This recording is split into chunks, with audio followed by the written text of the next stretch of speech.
مجھے معلوم ہے ابن زیاد تیرے ساتھ، لیکن ابن زیاد کا قاتل میں نہیں ہوں، مختار ہے۔ کیا سنا، کیا سنا؟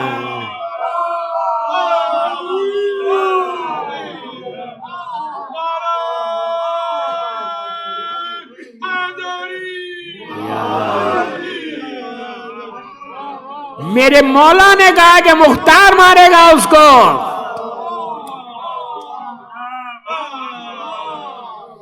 اگر آپ مل جاتا تو مار دیتے، لیکن مولا کی بات غلط کیسے ہوگی؟ کہا مجھے یقین ہے تیرے ساتھ ہے، لیکن اس کا قاتل میں نہیں ہوں، مختار قاتل ہے اس کا۔ میں آدھا واقعہ پڑھ کے چھوڑ دیا، وہ گیا شام میں کیا کیا ہوا۔ اس لیے ٹائم ہے، اچھا اب آپ سننا ہی چاہ رہے تو سنو۔ میں بھی اسمارٹ ہوں، چھوڑ چھوڑ کے پڑھ رہا ہوں، جب 5 دن پڑھوں گا تو جب پورا پڑھوں گا انشاءاللہ۔ اللہم صلی علی محمد وعلی محمد۔ اب ایک بابا سے بلند صلوات پڑھو میرے امام کی سلامتی اور ظہور کے لیے۔ اللہم صلی علی محمد وعلی محمد۔ تو ادھر سے آواز کم آ رہی، روزہ زیادہ لگ رہا۔ محمد وعلی محمد صلوات۔ اللہم صلی علی محمد وعلی محمد وجل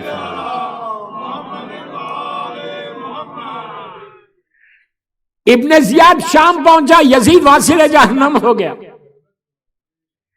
اور پورے شام میں ہلچل مچی بھی ہے کہ خلیفہ کون بنے گا۔ یزید کا ایک بیٹا جس کا نام ہے معاویہ ابن یزید، نام پہ مت جاؤ، ہم کو نام سے نفرت نہیں ہے، صفات سے نفرت ہے۔ نام کچھ بھی ہونے دو، ہم کو کیا کرنا ہے۔ معاویہ ابن یزید محب اہل بیت تھا، اس کو جب بنائے خلیفہ تو اس نے پہلے دن شام کی جامع مسجد میں آ کے تقریر کی۔ تقریر کر کے اب جملے سنو، حق کیسا بولتا ہے۔ کہا کہ یہ تخت میرے باپ کا تخت، اس میں سے علی اور حسین کے خون کی بو آ رہی، مجھے یہ نہیں چاہیے حکومت، یہ غصبی حکومت ہے، حق علی کا تھا، میرے دادا نے لیا۔ حق خود بولتا، ظالم کے منہ سے حق بولا گیا۔ آپ اس نے بولا تو آج آپ کو معلوم ہے شام کیسی جگہ، اللہ میری سیدانیوں کے روزوں کی حفاظت فرمائے۔ آپ کو معلوم شام میں امیر شام کی لہر نہیں ہے، یزید کا کوئی نشان نہیں۔ پورے شام میں جا کے تم پوچھو یزید کون تھا، کوئی بولے گا بھی نہیں۔ لیکن اسی شام میں ایئرپورٹ سے لے کے کہیں بھی جاؤ، پورے شام میں جا کر پوچھو سیدہ زینب کہاں ہے، سب بولتے یہ میری شہزادی کی حکومت ہے۔ تو اس شام میں کسی کا مزار نہیں ہے، لیکن شام میں جو بازار ہے اس کے قریب ایک مزار ہے، وہاں لکھا ہوا ہے، دیکھو کیا لکھا ہوا ہے۔ حق بولتا کیسے، معاویہ ابن یزید، معاویہ ابن یزید محب آل محمد۔ ارے یار آپ نے سن لیا، دشمن نے لکھا یہ محب آل محمد۔ 40 دن میں اس کی ماں نے اس کو زہر دے کے ختم کر دیا۔ آ کے کہا، جب اس نے تقریر کی تھی اس کو بلا کے کہا کہ تو نے یہ کیا کیا؟ اس نے کہا جو حق تھا بولا۔ کاش تو پیدا ہی نہیں ہوتا، ماں بول رہی ہے کاش تو پیدا ہی نہیں ہوتا۔ اس نے کہا ہاں یزید کا بیٹا پیدا نہ ہوتا۔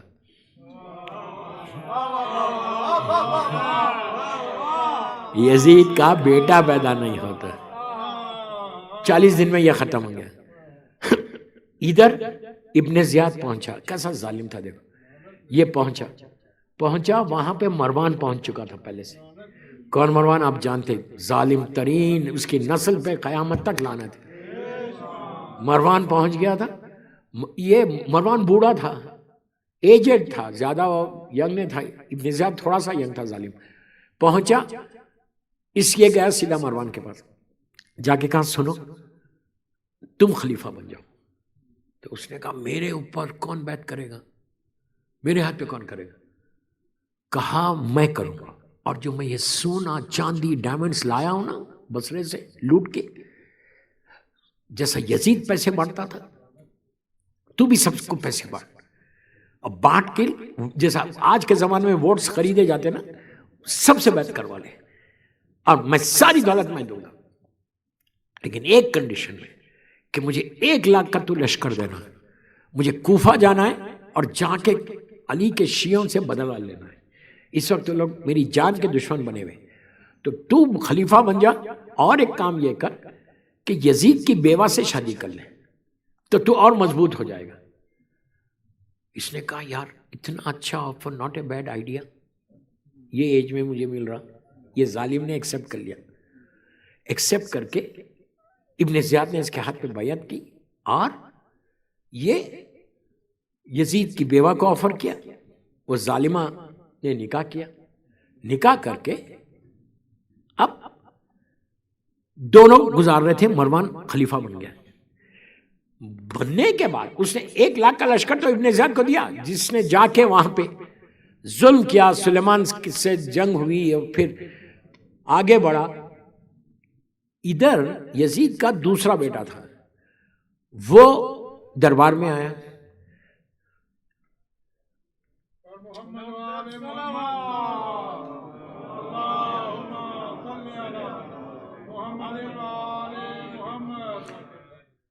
اچھا 7:40 تک پڑھنا ہے، 8 بجے مغرب ہے، شاید ماتم ہے، اس لیے اتنے ماتمدار آئے ہوئے ہیں۔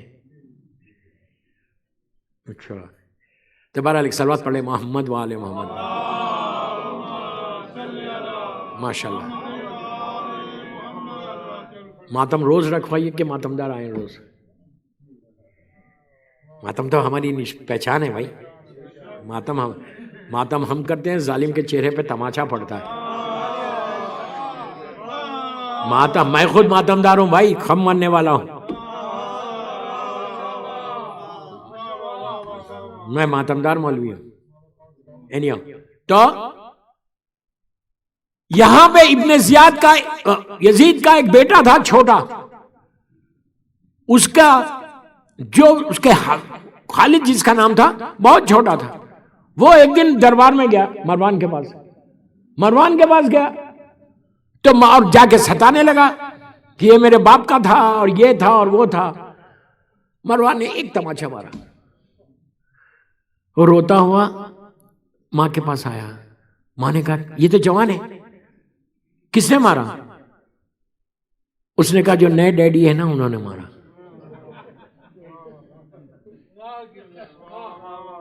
بھائی میں بھی تو پڑھوں نا ایسا، اس نے مارا۔ اس نے کہا اچھا اب میں بتاتی ہوں۔ مروان گھر میں آیا، بیڈ پہ آیا، رات میں اس نے کنیزوں کے اور غلاموں کو تیار رکھا تھا کہ اس کو منہ پہ، چہرے پہ تکیے، جو اس وقت کا سسٹم تھا دبا کے اس کو وہیں پہ ختم کر دیا۔ مروان واصل جہنم ہوا اور لشکر ابن زیاد لے کے کوفہ چلا گیا۔ یہاں سلیمان خزائی کے ساتھ جنگ ہوئی، اس کے پاس 1 لاکھ آدمی تھے، سلیمان کے بعد 25 سے 30 ہزار، 9 دن تک لڑی۔ علی کا شاگرد ہے سلیمان، علی کا شاگرد ہے، 9 دن تک لڑتے لڑتے آخری میں یہ سٹیج آ گیا تھا کہ سارے کے سارے زخمی ہو گئے، شام ہو گئی تھی، ایون سلیمان زخمی ہو گئے، 10 یا 12 آدمی ان کے بچ گئے تھے سلیمان کے ساتھ۔ سلیمان نے خواب دیکھا، زخمی پڑے ہیں کہ کل صبح میں یہ بھی ختم ہو جائیں گے۔ سلیمان نے خواب میں دیکھا کہ آسمان سے 2 ہماریاں آئیں، ایک ہماری سے ایک بی بی، پورے حجاب میں ایک ہماری سے ایک بی بی نکلی، اور ان کے ہاتھ میں برتن میں پانی ہے۔ انہوں نے کہا کہ اے سلیمان خزائی گھبرا مت، میں تیرے رسول کی بیوی ختیجہ ہوں اور یہ میری بیٹی فاطمہ ہے، ہم تجھ سے راضی، جملے سنو، ہم تم سے راضی ہیں، تیرے جذبے سے، تیری قربانی سے، گھبرا مت، شام میں تو ہم سے ملاقات کرے گا، یہ جو پانی میں دے رہی یہ اپنے زخموں پہ، اپنے ساتھیوں کے زخموں پہ ڈال دو، سب صحیح ہو جائے گا۔ اب کیا تھا، سلیمان اٹھے، برتن میں پانی دیکھا، اپنے اوپر ڈالا، سارے زخم صحیح ہو گئے۔ سارے جتنے 8-9 لوگ تھے ان کے اوپر ڈالا. اب ان کا کیا جذبہ ہو گیا, کنفرمیشن آ گیا کہ جنت میں جانا ہے. شہزادی کونین اور بی بی خدیجہ کا کنفرمیشن. روایت کا جملہ ہے کہ 9 آدمیوں نے ابن زیاد کے لشکر پہ ٹوٹ پڑ کے ان کا آدھے سے زیادہ لشکر کو ختم کیا اور شام میں سلیمان شہید ہوئے. اب ادھر مختار ہیں کوفے میں. مختار اب یہ چاہتے ہیں کہ لشکر کو جمع کیا جائے. انہوں نے لشکر کو جمع کرنا شروع کیا. اس میں جب جمع ہونے لگے سب لوگوں نے کہا کہ امام سے اجازت لے لو. جس میں سب سے بڑی شخصیت تھی کوفے میں مختار کے بعد ابراہیم ابن مالک اشتر. لاکھوں سلام, لاکھوں سلام. آپ کے جذبوں کو دیکھ کے مجھے دل بول رہا کہ مختار نامہ یہاں پڑھوں. ابراہیم ابن کس کا بیٹا؟ مالک اشتر کا, کمانڈر ان چیف آف امام علی آرمی.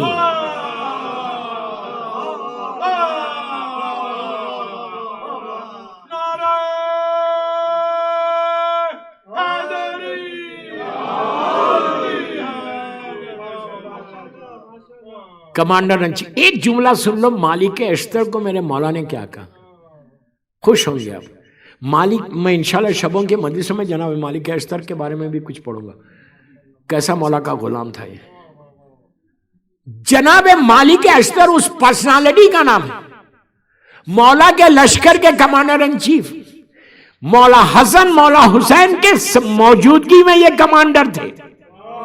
آپ یہ سوچو, 2 امام موجود ہیں, دونوں امام موجود ہیں, صفین میں بھی جمل میں بھی, لیکن کمانڈر ان چیف پوری فوج ان کے ہاتھ میں تھی. اتنے انٹرسٹنگ واقعات ہیں ان کے. تو مالک اشتر کو میرا مولا ریگارڈ کیسے کر رہا؟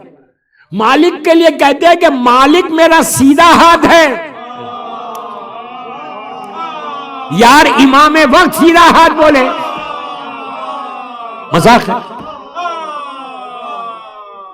اس کے بعد مالک کے لیے ایک جملہ اور سن لو. مالک کے لیے میرا مولا کہتا ہے کہ مالک اشتر وہ شخصیت ہے کہ جیسے میں رسول کے لیے تھا علی کے لیے مالک ہے.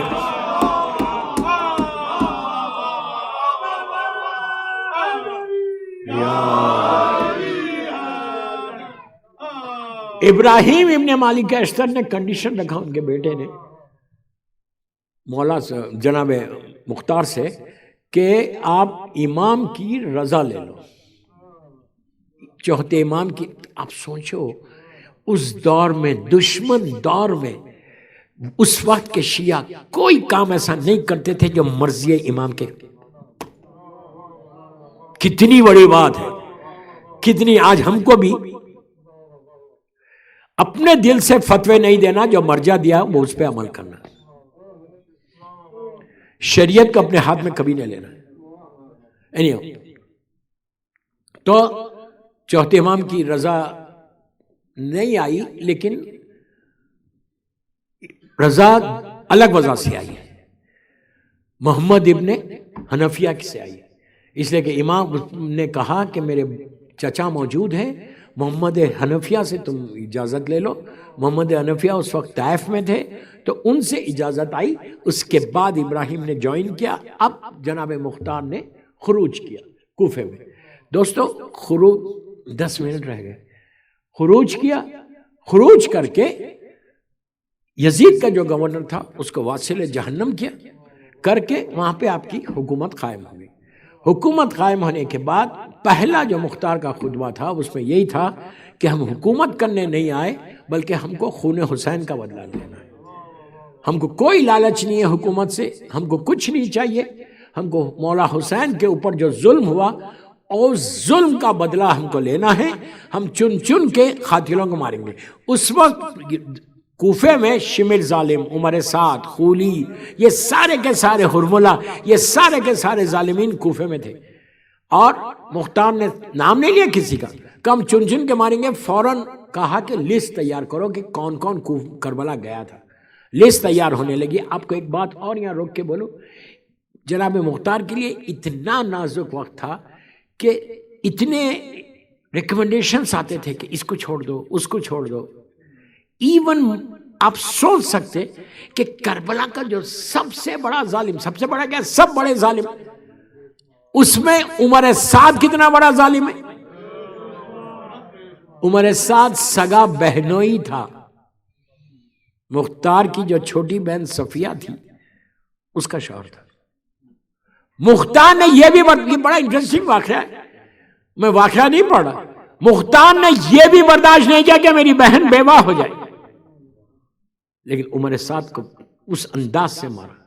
کئی ریکمنڈیشنز آئے کہ عمر سعد کو چھوڑ دو, ہرملہ کو چھوڑ دو, شمر کو چھوڑ دو. انہوں نے کہا میں کسی کو چھوڑوں گا ہی نہیں. جو گیا تھا کربلا میں, یہاں تک کہ انہوں نے ایسے ایسے لوگوں کو پکڑا کہ جو صرف گئے تھے, یہ کنفرم تھا کہ یہ گئے تھے, اور انہوں نے کچھ نہیں کیا. مختار نے اسی لیے ان کو مارا کہ تم پہنچے گئے, تمہاری وجہ سے لشکر بڑا اور حسین کے بچوں میں دہشت پیدا ہوئی. آپ سمجھ رہے بات؟ یہ ایک ایک کو نہیں چھوڑا کہ تم گئے کیوں تھے. بہرحال دوستوں میرا وقت ہو گیا, میں انکمپلیٹ تقریر چھوڑ کے جا رہا ہوں. مختار ایک دن کوفے میں صبح مسجد کوفہ میں بیٹھے ہوئے تھے. منہال آئے. یہ منہال کون ہے؟ صحابی رسول, صحابی مولا حسین, بے انتہا مولا کو چاہنے والے. آئے اور آ کر کہا کہ میں ابھی مدینے سے آ رہا ہوں. تو مختار نے کہا کیا ہوا مدینے میں؟ تو کہا میری چوتھے امام سے ملاقات ہوئی. منہال نے کہا کہ اے امیر, جب میں وہاں سے چلا تھا تو میں نے پوچھا تھا کہ مولا کیا آپ راضی ہیں, کیا آپ خوش ہیں کہ مختار آپ کے بابا کے قاتلوں سے چن چن کے بدلہ لے رہا؟ امام نے کچھ نہیں کہا.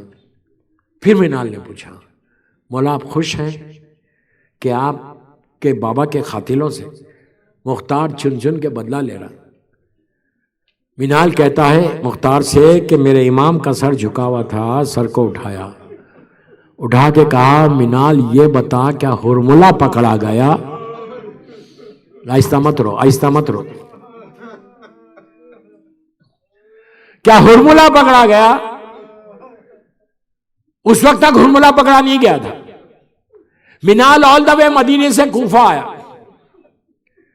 کوفے میں آنے کے بعد مختار سے گفتگو ہو رہی, لیکن دوران گفتگو مختار بار بار اٹھ رہے اپنے کرسی سے اور ایک راستہ, ایک گلی کی طرف دیکھ رہے. تھوڑی دیر کے بعد مختار نے دیکھا کہ ایک ہجوم ہے, لوگ ایک شخص کو پکڑ کے لا رہے. آواز بلند ہوئی کہ ہرملہ پکڑا گیا. بس یہ سنا مختار نے اور منہال نے دیکھا کہ ہرملہ کو رسیوں میں پکڑ کے مولا کے چاہنے والے کھینچ کے لا رہے. مختار فوراً سجدے میں چلا گیا, منہال بھی چلا گیا کہ میرے مولا کی دعا کتنی جلدی قبول ہو گئی. بس دوستو ہرملہ کو لایا گیا, زنجیروں میں جکڑ دیا. اس ظالم سے مختار نے کہا کہ یہ بتا کہ تو نے کربلا میں کیا ظلم کیا؟ کہا ہم کو معلوم ہے تو نے کیا کیا, لیکن اپنے منہ سے بتا. اس نے کہا میں امیر, میں نہیں بتاؤں گا. مختار نے تازیانے کو بلند کیا, بلند کر کے کہا تجھے بتانا ہوگا. دوستو اب ظالم کے منہ سے سنو, اسی پہ مجلس تمام کر رہا. مختار نے جب ہرملہ سے پوچھا کہ کیا کیا, تو یہ ظالم کے جملے سنو. ظالم کہتا ہے کہ اے امیر, عرب کا میں سب سے بڑا تیر انداز تھا, سب سے بڑا تیر انداز تھا, اور جب میں تیر چلاتا تھا تو 7 لوہے کی دیواروں کو چیرتا ہوا میرا تیر چلتا تھا. کتنا بڑا ظالم تھا, کیسا تیر مارتا تھا کہ 7 لوہے کی دیواریں نہیں, اس طرح سے دیوار ہوتی تھی, اس کو چیرتا ہوا اس کا تیر جاتا تھا. اور یہ ظالم چنا گیا علی اصغر کے سوکھے گلے کے لیے. کہتا ہے امیر میں 7 تیروں کو لے کے کربلا آیا تھا، 4 تیر میرے ضائع ہو گئے، 3 تیر نشانے پہ لگے. بس دوستوں میں نے حدیث ختم کر دی. کہا 4 تیر ضائع ہوئے، 3 تیر نشانے پہ لگے. مختار نے پوچھا وہ کون سے 3 تیر تھے؟ کہا پہلا تیر وہ تھا جب عباس پانی لے کے واپس آ رہے تھے. عمر سعد ظالم نے کہا تھا کہ پانی خیمے میں نہ پہنچے، میں نے ایسا تیر مارا کہ مشک سکینہ چھت گئی. آہستہ مت رو، آہستہ مت رو. عباس کی امیدوں پہ پانی پھر گیا. اب دوسرا تیر وہ تھا کہ آخری لمحے میں جب حسین گھوڑے پہ جھوم رہے تھے، کوئی تلوار مار رہا تھا، کوئی نیزہ مار رہا تھا، کوئی پتھر مار رہا تھا، کوئی تیر مار رہا تھا. عمر سعد نے کہا کہ اے ہرملا، حسین پہ تیر چلا، میں نے پیشانی پہ مارا، فاطمہ کا لال گھوڑے سے زمین پر آ گیا.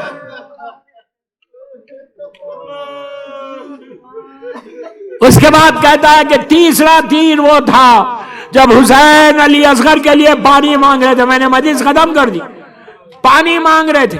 ہرملا کہتا ہے کہ عمر سعد نے کہا تھا کہ اکتا کلام الحسین، میں تیر چلانا چاہتا، میرے ہاتھ کانپ رہے تھے، پھر نشانہ لگایا، ہاتھ کانپنے لگے. عمر سعد نے کہا ہرملا تو اتنا بڑا تیر انداز ہے، اتنے چھوٹے بچے کا نشانہ نہیں لگا سکتا. اس نے ہرملا کہتا ہے کہ میں نے کہا اے عمر سعد، جو میں دیکھ رہا وہ تو نہیں دیکھ رہا. ارے جب میں نشانہ لگاتا ہوں خیمے کا پردہ اٹھتا ہے، ایک ماں ہے، ماں جو تڑپ کے کہتی ہے میرا بچہ پیاسا ہے.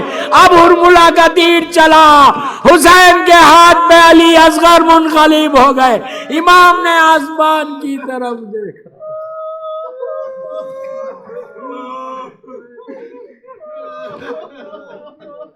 پروردگار میرے شہزادے علی اصغر کا واسطہ، میرے مولا حسین کے بچوں کا واسطہ، مولا عباس کا واسطہ، ان آوازوں پہ اپنی رحمت کو نازل فرمائے. سب مل کے آمین بولو. خاص دعا کا وقت ہے یہ. پروردگار ان کے روزوں کو قبول فرما لے، ہمارے گناہ کبیرہ صغیرہ کو معاف کر دے. پروردگار ہم میں بھی وہ جذبہ پیدا ہو جائے جو جناب مختار ابن ابو عبیدہ ثقفی کا. اللہ فیا لیتنی کنت معکم فافض معکم کی صحیح حقدار ہم بھی بن جائیں. پروردگار فرزند مظلوم بی بی زہرا میرے امام کو سلامت رکھنا. اللہ جنت البقیع، جنت المعلا جناب حمزہ اور اہل بیت کی خبروں پہ سایہ کر کے روشن کر دے.